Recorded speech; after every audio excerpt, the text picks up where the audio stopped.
Hello guys, what I'm going to show you today is how you can stabilize your footage inside of Filmora, okay? And this is actually going to be very simple stuff.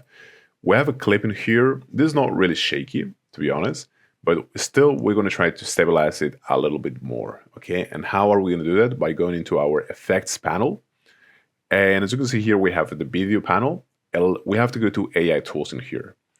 Now let's go down and let's go to stabilization in here. And now you can adjust between three different settings, basically, between weak, normal, and strong, as you can see here. So you don't want to overdo this because it's going to look really weird if you do it, okay? But let's try how it looks with this stabilization process. Okay. So as you can see here, it has included some distortions that we don't want. So let's go to actually weak and see what happens.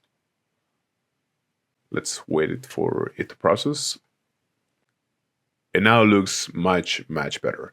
Now, keep in mind that this is a very still clip, so it's not doing a lot. But in your case, you might have a clip that is really shaky. So this is going to really help you to do this, okay? Thank you so much.